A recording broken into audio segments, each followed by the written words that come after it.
Guys, welcome to beyond boundaries. यहाँ हम बात करते हैं सीमाओं से परे। जैसा कि इस वक्त एक टॉपिक चल रहा है जिसमें बात हो रही है कि आखिर एक्स उपराष्ट्रपति जगदीप धनखड़ ने इस्तीफा क्यों दिया। धनखड़ का इस्तीफा बीमारी की आड़ या सियासी ऑपरेशन? तो हुआ वही जो भारत की राजनीति में अक्सर होता है, कुछ अचानक, कुछ अनकहा और बहुत कुछ अनसुलझा। भारत के उपराष्ट्रपति जगदीप धनखड़ ने अचानक अपने पद से इस्तीफा दे दिया। लोग हैरान परेशान हैं।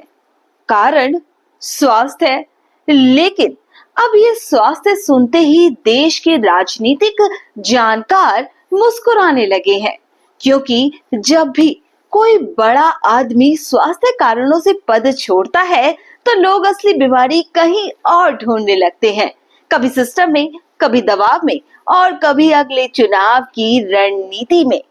अब धनखड़ साहब को क्या बीमारी है? अगर ये जानने की आपके मन में जिज्ञासा है तो ये न्यूज आपके लिए है। पहली बीमारी, न्यायपालिका से उनका टकराव। धनखड़ साहब को शांत चित्त, सीधे साधे उपराष्ट्रपति नहीं थे। वो न्यायपालिका पर बार बार सवाल उठा चुके हैं। अनुच्छेद 142 को परमाणु मिसाइल कहना, ये सब बातें तो जैसे सुप्रीम कोर्ट के गले में फंसी हुई हड्डी बन चुकी थी। ऐसे में सवाल उठता है, क्या ये इस्तीफा वास्तव में स्वास्थ्य के लिए था, संवैधानिक संतुलन के लिए या फिर से सेट करने के लिए? क्या मोदी सरकार ने ये समझ लिया कि धनखड़ साहब की जुबान गठबंधन पर भारी पड़ रही है? क्या न्यायपालिका के सम्मान को बचाने के लिए बलि का बकरा चुना गया है? दूसरी बीमारी, चुनावी बुखार और बिहार की पॉलिटिक्स। बिहार का चुनाव नजदीक है, एनडीए गठबंधन कमजोर दिख रहा है। ऐसे में क्या ये इस्तीफा पद खाली करने का यज्ञ है, जिससे किसी जेडीयू नेता को उपराष्ट्रपति बनाकर बिहार में समीकरण साधा जाए?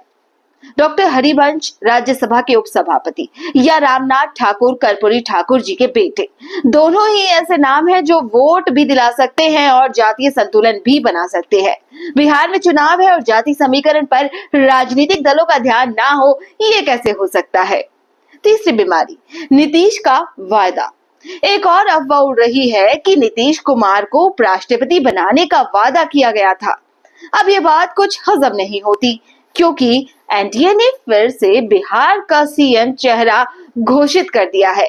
पर राजनीति में वादे निभाए कब जाते हैं? यहाँ तो वादों से पहले ही पतंग काट दी जाती है। और वैसे भी मोदी सरकार को सरप्राइज फैक्टर के लिए कौन नहीं जानता। कुछ भी हो, आने वाले दिनों में जोरदार ड्रामा देखने को जरूर मिलेगा।